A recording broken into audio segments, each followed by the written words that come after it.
Innal hamdalillah nahmaduhu wa nasta'inuhu wa nastaghfiruh wa na'udzu billahi min syururi anfusina wa sayyiati a'malina man yahdihillahu fala mudhillalah wa man yudlil fala hadiyalah wa asyhadu an la ilaha illallah wahdahu la syarikalah wa asyhadu anna Muhammadan abduhu wa rasuluh la nabiyya wa la rasula ba'dah.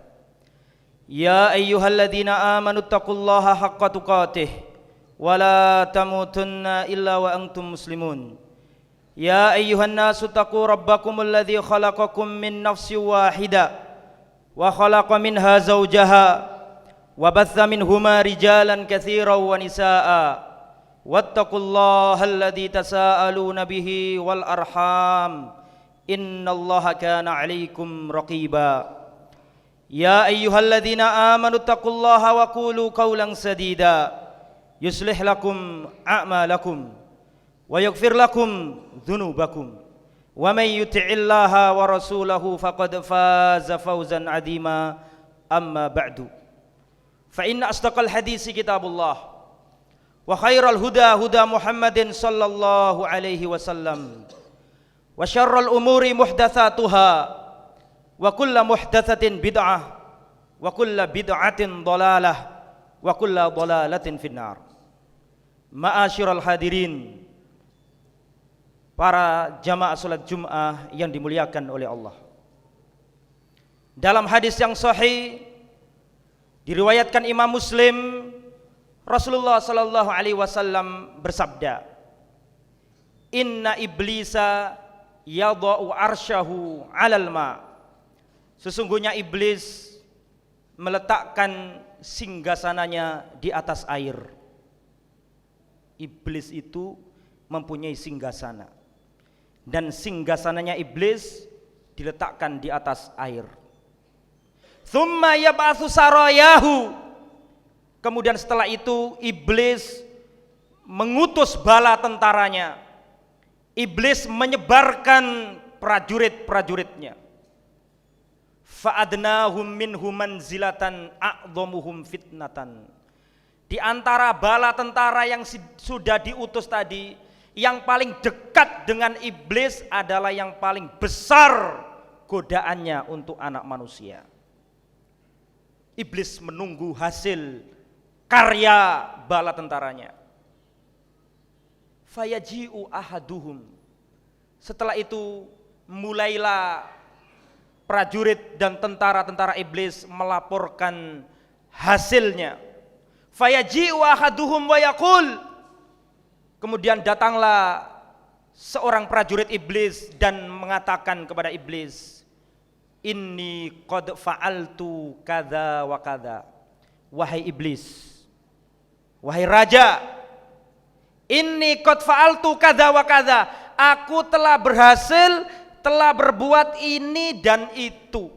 Aku bisa menjadikan anak Adam melakukan maksiat ini dan dosa yang itu. Berhasil. Tetapi apa kata iblis? Iblis berkata, "Ma sona'ta syai'a." Kamu belum melakukan apa-apa. Kamu belum berhasil. Sampai datanglah prajurit yang terakhir, dan prajurit ini melaporkan dan berkata, "Ma taraktuhu illa qad farraqtu bainahu wa bainam ra'atihi."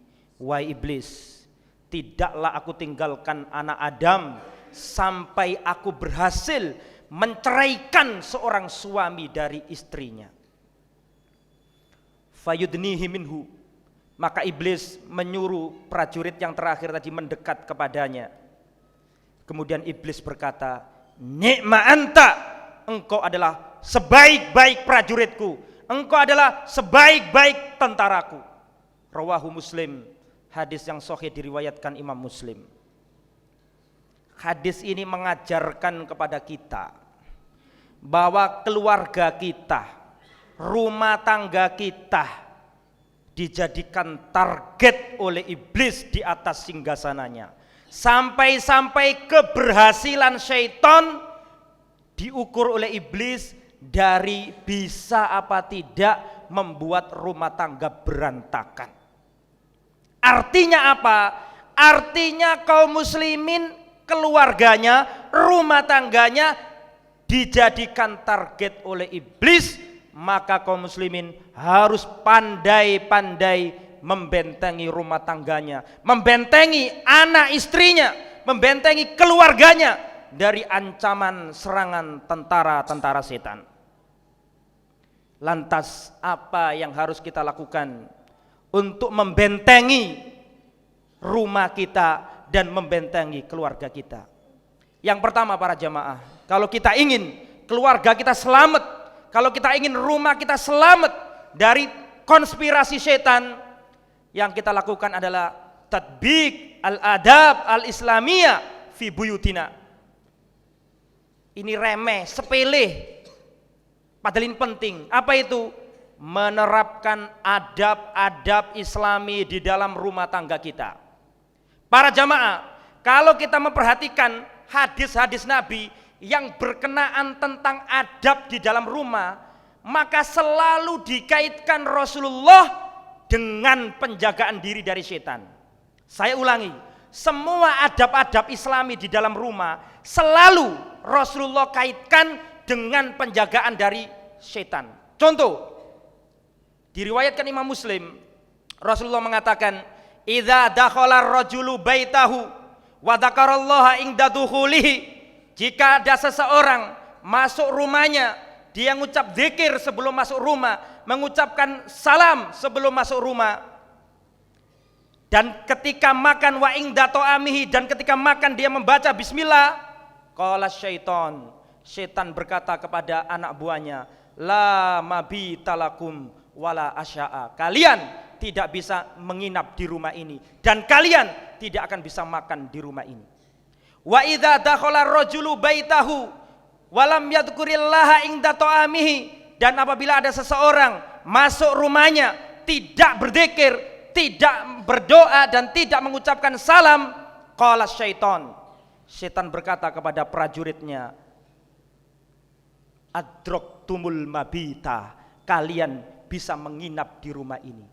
Wa idza lam yadhkurillaha inda ta'amihi, dan kalau dia enggak ngucap bismillah sebelum makan, maka setan berkata kepada prajuritnya, adraktumul mabita wal asya'a, kalian bisa tidur bermalam di rumah ini dan kalian pun bisa makan di rumah ini. Hanya masalah sepele, salam sebelum masuk rumah. Kalau kita melupakannya, jangan heran kalau rumah tangga kita itu berantakan, tidak tentram, karena lupa mengucapkan salam. Salam, doa sebelum masuk rumah adalah kuncinya setan. Kalau kita melupakannya, setan akan masuk bersama masuknya kita apabila kita tidak mengucapkan salam atau mengucapkan dzikir sebelum masuk rumah. Itu masalah masuk rumah dan masalah makan. Masalah tidur, Rasulullah mengatakan, idza awaita ila firasyika faqra ayatul kursi, kalau kalian hendak tidur berbaring, bacalah ayat kursi. Fala yaqrabuk syaitan, maka syaitan tidak akan mendekatimu hatta tusbiha, sampai kamu datang pagi hari. Selalu semua adab di dalam rumah selalu dikaitkan dengan setan. Contoh lain, berhubungan badan. Di antara doa yang diajarkan Nabi ketika berhubungan badan adalah bismillahi Allahumma janibna syaitan wa janibis syaitana ma razaqtana. Ya Allah, jauhkanlah kami dari setan dan jauhkanlah setan dari anak yang akan engkau rezekikan kepada kami. Selalu dikaitkan dengan setan. Contoh lain, ketika masuk kamar mandi, Rasulullah ngajari kita, Allahumma inni a'udzubika minal khubuthi wal khaba'ith. Ya Allah, aku berlindung kepadamu dari setan laki-laki dan setan perempuan. Selalu adab dikaitkan dengan setan. Contoh lain, ketika keluar rumah, Rasulullah SAW mengatakan, idza kharajar rajulu min baitihi faqala bismillahi tawakkaltu 'ala Allah wala haula wala quwata illa billah. Jika ada seorang keluar dari rumahnya, dia membaca doa bismillahi tawakkaltu 'ala Allah wala haula wala quwata illa billah, maka dikatakan kepada orang yang berdoa seperti ini, hudita, kamu diberi petunjuk, kufita, kamu dicukupi, wukita, dan kamu dijaga. Setelah itu apa kata Rasulullah? Wa yatanaha anhu syaiton, dan setan-setan menyingkir dari dirinya. Para jamaah, semua adab Islam kalau kita terapkan, ujung-ujungnya adalah penjagaan diri dari setan. Nah kalau rumah tangga kita tidak kita isi dengan adab-adab Islami, maka sebagaimana hadis yang pertama tadi, setan akan masuk ke rumah tangga kita, mencerai-beraikan rumah tangga kita, dan memporak-porandakan anak dan istri kita. Itu yang pertama, menjaga adab-adab Islami. Adapun yang kedua adalah qiraatul Quran fil buyut. Sering-seringlah membaca Al-Quran di rumah-rumah kita. Karena dalam hadis yang sahih, Rasulullah mengatakan, la taj'alu buyutakum maqabiro. Janganlah kalian menjadikan rumah-rumah kalian seperti kuburan. Supaya tidak seperti kuburan, bacalah Al-Quran di dalam rumahmu. Fa inna syaitana yanfiru minal baitil ladzi tuqra'u fihi suratul Baqarah. Sesungguhnya syaitan itu akan lari dari rumah yang rumah itu dibacakan surat Al-Baqarah. Yang nomor 3, kalau ingin membentengi rumah tangga kita dari syaitan, yang nomor 3 adalah al-isti'adzah. Kita diperintahkan untuk berlindung kepada Allah dari syaitan. A'udzubillahi minasyaitonirrajim. Dalam hadis yang lain Rasulullah mengatakan, man nazala manzilan, barang siapa yang singgah di sebuah tempat. Manzil bisa diartikan rumah juga.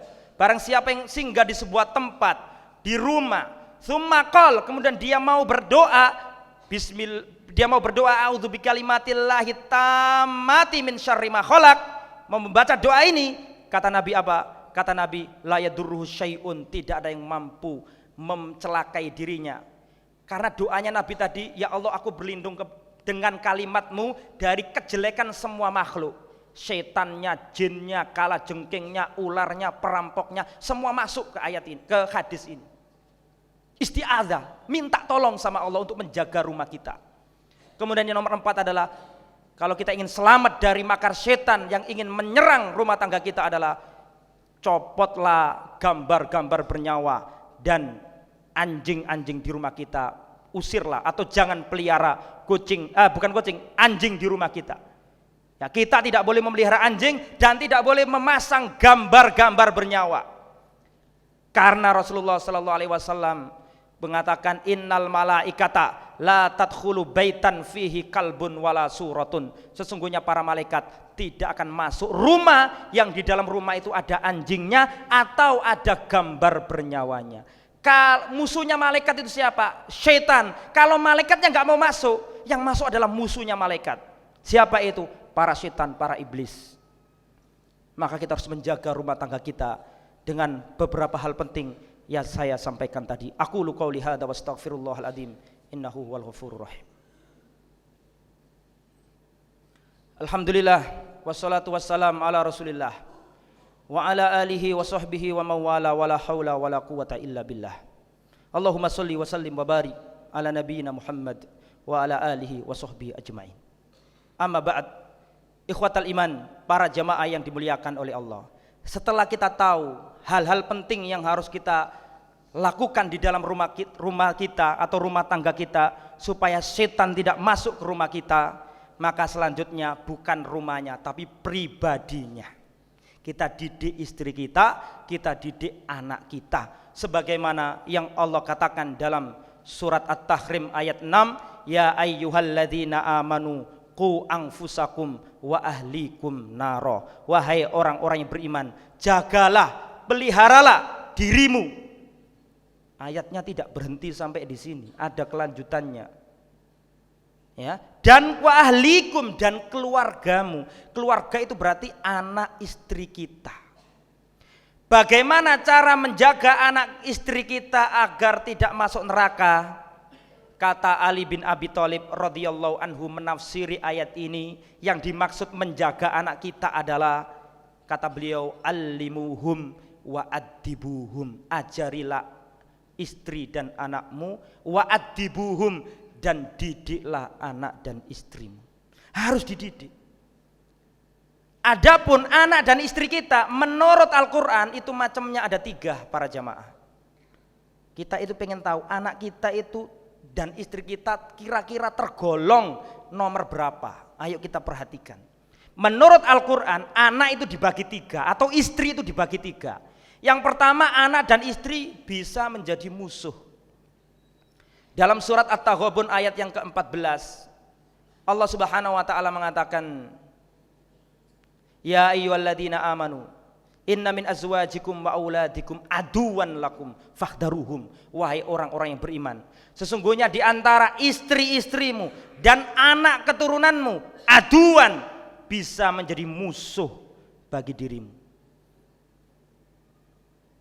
Itu yang mengundang setan ya ini. Kalau anak kita sama istri kita jadi musuh. Musuh itu tafsirannya ada dua. Ada musuh di dunia, istri diperintah bangkang, anak durhaka. Ini musuh di dunia. Tetapi yang lebih parah adalah musuh di akhirat. Di dunia mencintai, istri cinta suami, suami cinta istri, anak cinta bapak, bapak cinta anak, istri minta apa dituruti, istri minta berlian dikasih, istri minta mobil dikasih, saling mencintai di dunia. Tapi apakah di akhirat istri kita mencintai kita? Tidak. Kalau kita salah mendidiknya. Allah Subhanahu wa taala mengatakan, al-akhillau yauma idzin ba'dhum li ba'din aduun illal muttaqin. Orang yang saling mencintai di dunia saling mencintai, nanti di akhirat saling mencela di hadapan Allah. Seorang istri akan ditanya ketika dia tidak pakai jilbab. Anak akan ditanya ketika tidak mau sholat berjamaah. Sang istri yang kita cintai, yang kita banggakan, dan anak yang kita banggakan akan menfitnah kita di hadapan Allah. Haula'i adalluna fa'atihim adzaban dhifa. Ya Allah, bapakku menyesatkan aku, tidak pernah mendidik aku. Yang perempuan pun mengatakan, ya Allah, suamiku enggak pernah didik aku, menyesatkan aku. Fa'atihim adzaban dhifa. Berikan azab yang pedih berlipat ganda kepada suamiku, kepada bapakku. Apakah dulu di dunia tidak dicintai? Dicintai. Minta apa? Dituruti. Tapi di akhirat mencela kita di hadapan Allah kalau kita salah dalam mendidiknya. Istri dan anak kita bisa menjadi musuh. Yang nomor dua, anak dan istri bisa menjadi fitnah, ujian bagi diri kita. Mana yang kita utamakan, Allah apa mereka? Dalam surat At-Taghabun, kelanjutan ayat tadi, ayat 15, Allah Subhanahu wa taala mengatakan, innama amwalukum wa auladukum fitnah. Sesungguhnya hartamu dan anak-anakmu fitnah, ujian. Mana yang kamu cintai, mereka apa Allah? Diuji. Makanya banyak seorang suami karena rengekan sang istri sampai akhirnya korupsi. Karena apa? Karena lebih mencintai istrinya daripada Allah Subhanahu wa taala. Mudah-mudahan anak kita tidak menjadi yang pertama dan yang kedua, begitu juga dengan istri kita, tetapi mudah-mudahan menjadi yang nomor 3 sebagaimana dijelaskan dalam surat Al-Furqan ayat 74. Rabbana hablana min azwajina wa dzurriyyatina qurrata a'yun waj'alna lil muttaqina imama. Ya Allah, berikanlah kepadaku dari istri-istriku dan anak-anakku penyejuk pandangan, penentram jiwa, dan jadikanlah kami termasuk pemimpin bagi orang-orang yang bertakwa. Mudah-mudahan Allah menjadikan rumah tangga kita terbebas dari konspirasi iblis dan bala tentaranya dengan kita laksanakan amalan-amalan yang diajarkan Rasulullah sallallahu alaihi wasallam. Allahumma shalli wa sallim wa barik ala abdika wa rasulika nabiyina wa habibina Muhammad wa ala alihi wa sahbihi ajma'in. Allahumma ighfir lil muslimina wal muslimat wal mu'minina wal mu'minat al ahya'i minhum wal amwat. Rabbana ighfir lana dunubana wa israfana fi amrina wa tsabbit aqdamana wansurna 'alal qaumil kafirin. Rabbana atina fid dunya hasanah wa fil akhirati hasanah wa qina adzabannar. Rabbana hab lana min azwajina wa dzurriyyatina qurrata a'yun waj'alna lil muttaqina imama. Rabbana dzalamna anfusana wa illam taghfir lana wa tarhamna lanakunanna minal khasirin. Rabbana atina fid dunya hasanah wa fil akhirati hasanah wa qina adzabannar. Wa sallallahu ala nabiyyina Muhammad wa ala alihi wa sahbihi ajma'in wa akhiru da'wana alhamdulillahi rabbil alamin. Aqimissalah.